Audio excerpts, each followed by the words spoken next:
Hello, my name is Mike, and this is a trike. And this is a trike. And this is a trike. And this is a trike. This is the part of the trike that we scattered the rest of it to gain access to. That's because the transmission is locked up.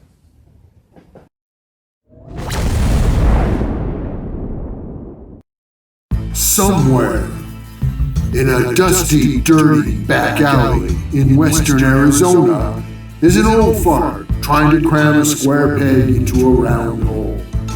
He'll work on anything, just as long as it has at least 2 cool wheels.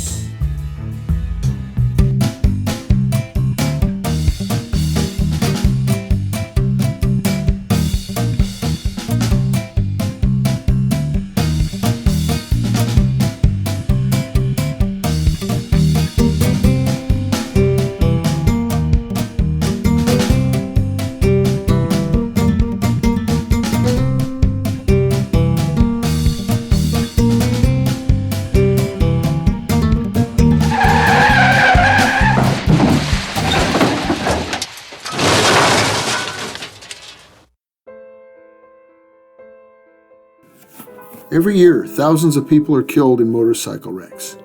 I myself have lost 3 friends to motorcycle accidents. Now, most of the time it's because of other drivers, but it can be from negligence on the motorcyclist's behalf. 5,579 deaths last year, 82,528 injuries. So one of the most important things you can do is make sure your mechanical's in good operating condition, because mechanical failures, although rare, do contribute. Transmissions locking up are actually pretty rare. I did read a report, and in fact 2012 was the year that there was actually 1 or 2 reported incidents of the Victory bikes doing this. I believe there was a recall for that, although I can't be absolutely sure.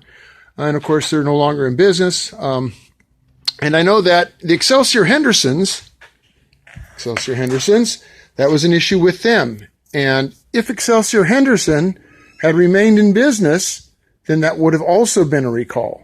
Now, that's one of the things that a lot of people are a little afraid to purchase these bikes for that reason, because there was a circlip issue where the circlip, because of the design of the gears, they didn't put the right bushings in them from the factory, and the gears would wobble a little bit and work the circlips loose. The correct resolution is to put new bushings in the gears, and the good thing about the Excelsior Henderson motorcycles is, unlike the Victory, you don't have to split the case. If you remove the primary cover on the Excelsior Henderson, there is what they call a cassette inside. You take the main drive or the primary drive gears and clutch out of the way, and the entire transmission slides right out of the case without having removed the engine from the frame. Very, very clever design, in my opinion. Both my Excelsior Hendersons have had the transmission upgrades done on them, where the bushings are the correct size and a different type of circlip is used. But unfortunately, as you can see, it's not quite the same here. So, I don't know who designed this bench, but it's just a little high for me. I got to stand on a stool to work on anything. I'm going to spin this bad boy around so I can get to the screws on the other side of the throttle body. That's going to be our first step. We're going to remove the throttle body. Remove it from here. We're going to remove the injectors. Those will be out of the way. And then we're going to go ahead and we're going to remove the valve covers, and we'll be able to get to the rockers. To undo the cams and so forth, we got to go back to the other side where the timing chain components are. So that'll be our next couple of steps.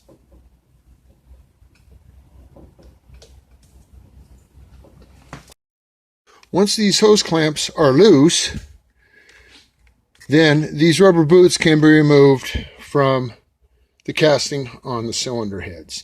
And you may have to use a little bit of prying action to get it to come loose. But you pull on it, and as you pull up, you'll notice they're at slightly different angles because of the V shape. But I think you'll find that if you just kind of wiggle it and pull on it, you should be able to get it out okay. I just set this over here for now. Next are your fuel injectors. Now, I've already removed the screws that hold them. There's a screw that was right there. I already took that out. And behind these rubber tubes, there's one there. So these little brackets here are what actually hold the injectors into the cylinder head. There's one on each side. And they've got an indexing pin. So in order to remove the injectors, you have to pull them outward a little ways, pull them away, and then they'll come up. And then if you pull a little bit, it'll take the injector with it. Same on this side. Pull it out a little ways to clear the pin, and your injector should come right out with it. Gonna make a liar out of me. Okay, and then your injection manifold with your fuel hose will come right off, your fuel rail. And then finally, we have our idle air control tubes.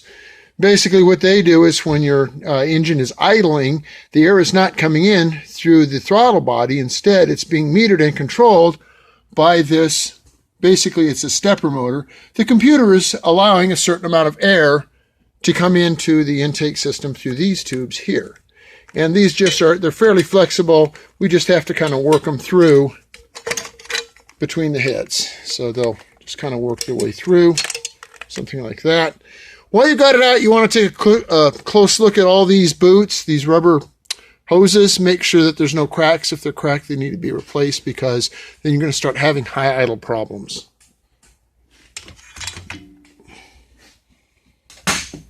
Next, we got to turn it around because we're going after the timing chain and the cams. Those have got to come off. So we're going to turn the big heavy beast around. If it'll cooperate with me here. Let's go this way.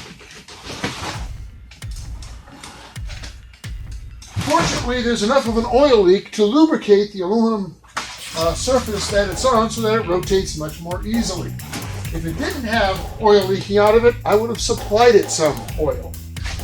All right, so we just have, again, Allen screws holding the valve covers on, or rocker covers, or cam covers, whatever you want to call them. And then we have to take this cover off, the timing cover.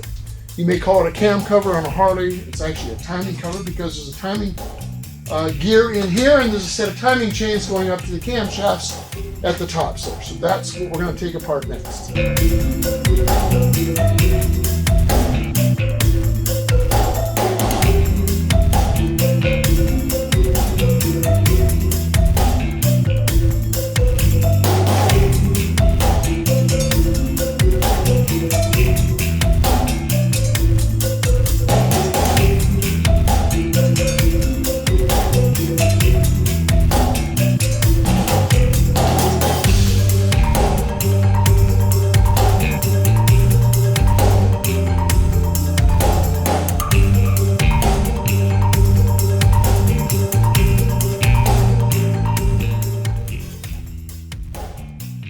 So inside this cover is our cam position sensor, and it's constantly monitoring this trigger wheel here so that the ECU knows exactly where the engine is in its cycle and knows when to fire the injectors and the spark plugs. So this wheel has to come off, and behind it we have the timing chains. We have some tensioners. There's some bolts down here holding the tensioners in place, and at the top, we can see the timing chain. There's also bolts holding the tensioners in place at the top. Can't see them too good from here. This large plug here is a hydraulic tensioner that keeps a plunger pushed in under hydraulic pressure from your oil system to keeps the proper tension on the timing chain so it doesn't slip. So both of those have to come out, and then we can remove the gear, the chain, and the chain guides. Once the gears from both sides are removed, and the chains and chain guides are removed, we can then remove the camshaft and the camshaft retainers and the followers, and then we'll be able to remove the cylinder heads after that.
baggies over the pistons. Protects the pistons, protects the rings, keeps them from getting dirt in them, but it also protects them from kind of banging against the studs, the cylinder studs. So just kind of an easy way to take care of them while we're doing other stuff. As we're disassembling this, the crankshaft may rotate a little bit and they may move around.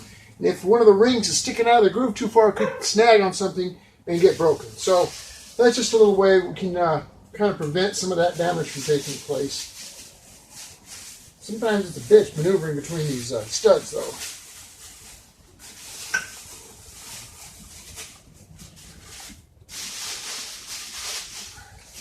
Something like that. Just a measure of protection.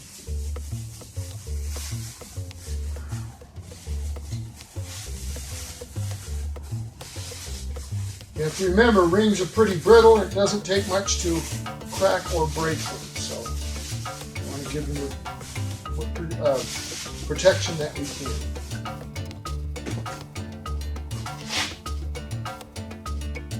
Now we're going to turn it around and remove the clutch from the other side.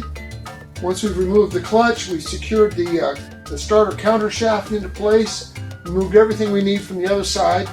We're going to come back to this side because this is where the case bolts are. And we're going to have to remove all these bolts here so that we can split the case. Come on around there, big girl. All right. Now, since we're going to be leaving the crankshaft in it, I don't really have to remove the rotor or flywheel. I don't have to remove the torsional compensator here, but I do have to remove the clutch and the gear behind the clutch. Those do have to come off. Now, this is the clutch rack that pulls out when you operate your clutch lever. So we've got to remove it, and behind it is the nut that holds the entire clutch pack in place. Behind that, there's a snap ring that holds this gear on back here. We also want to take caution here because right down here, this is actually a shaft. This shaft goes all the way inside. I don't know if you can see it back behind there. There's a gear back in there, and that's part of our starter drive clutch system. And when we flip this thing on its side to get to the to separate the case halves, what can happen is this pin can slide out and then that gear drops down, and then you're playing games trying to get that gear back into place, and it can be a real pain in the ass. So what we do is, I just got a real simple little piece of metal here, and I'm just going to bolt this in place right here like this, just as a retainer, just to make sure that that shaft doesn't slide out while we're doing the rest of our operations. So those are our next couple of steps. Once those are completed, we'll turn it back around again, we'll remove the starter, and we'll start removing the case half bolts together, and we'll split our case.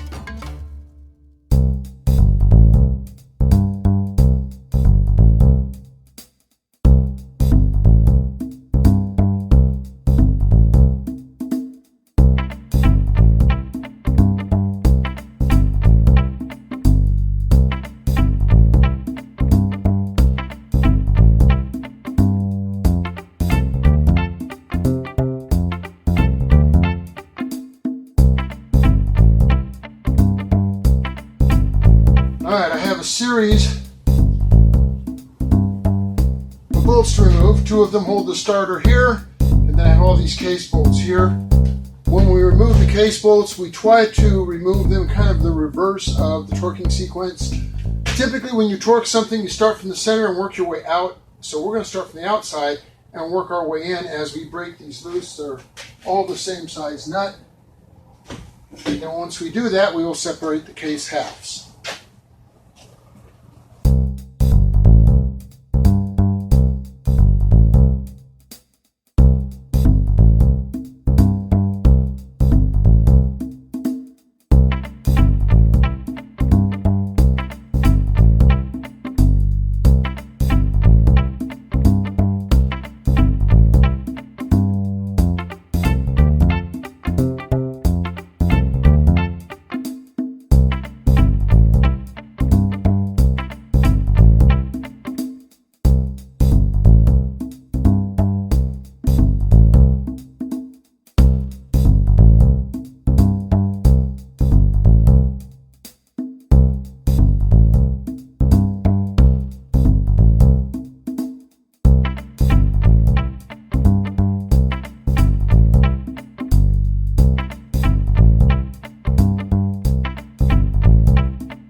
with the cases, there's a special tool that you can bolt to the case, and it pushes down on the output shaft. You have to remember that not only is it sealed all the way around the edge with an adhesive sealer that has to be separated and broken free, but you also have an interference fit from the output shaft going through the bearing that's in the case here. So all this has to rise up in relationship to the rest of the components inside. Now, I ordered the correct tool for pulling them apart. I looked up the part number online, and I ordered a tool, found one on eBay. I got this thing, and it turns out that this thing, well, none of the bolt holes line up. I have no idea. I mean, if I get these two to line up, then these ones don't line up. So I'm not really sure what this tool is for. It's obviously not for this engine case. Maybe it's for a different Victory model, maybe perhaps the Octane, which has a different engine case than the rest. But anyway, that's all use to me. And they tell you, never ever use a hammer and a screwdriver to try and pry them apart, because you could mar the surfaces that have to be able to seal in the future. This is aluminum, remember. So you're to never use a hammer and a screwdriver. So how do I get it apart? Well, it just so happens there's another tool available out there. It's actually been around for a number of years. And that tool is right here in this case. I have the original Three Stooges dental kit. Works great every time.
So, we clearly have transmission issues.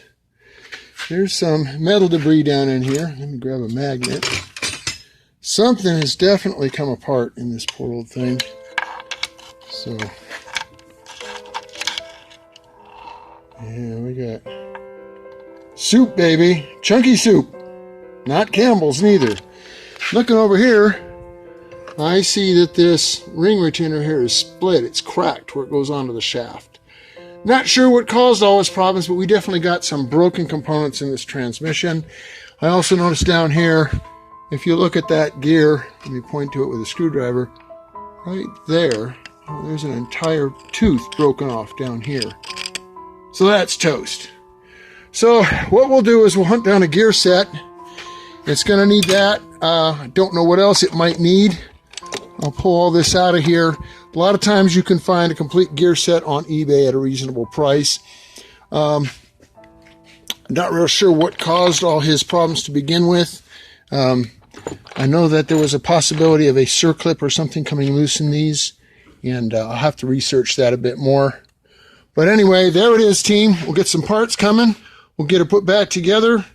I'll inspect all these bearings just to make sure that metal debris didn't get into them and cause them to get worn or damaged excessively. I believe he shut it down in time where he didn't do any further damage to it. So I think we can get away with a set of gears and he'll be on his merry way again. Chunky soup.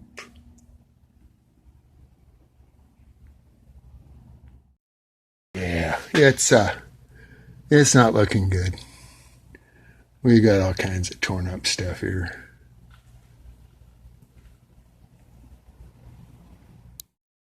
Now the other thing I'm noticing, this is your input shaft here, this bearing here for the input shaft. And this is the counter shaft bearing down here. And in this area is where those broken gears were. And sure enough, evidently a little bit of metal managed to get in those bearings, because if I try to turn them, by feel, they don't feel smooth. If I apply any kind of pressure at all, I feel this kind of grinding, lumpy, bumpy feel to this bearing and to this bearing as well. On the other side, the support needle bearing for the counter shaft also feels bumpy and lumpy. Now, the shift drum bearing, it's nice and smooth. And the output shaft bearing is nice and smooth. And the balance shaft bearing is nice and smooth. So when we get the new gear set in, we also want to replace the bearings that were affected by the damaged components. So this guy and these two guys here. Now you can go to Victory and get them, but I've noticed that they are common bearings. They have a BCA Bauer type number on them. I'm going to pull this panel off to get those numbers, and they can be ordered anywhere online. So they're fairly common bearings used in other applications. Well, that's going to do it for part 2. We're going to get some parts coming. When the parts arrive, we'll clean up the case real good, install the new bearings and gear set, close it all back up, and try to get this beautiful trike back on the road. Thanks for watching, and please don't forget to share and subscribe, and if you like it, click the little thumbs up. I'd appreciate it.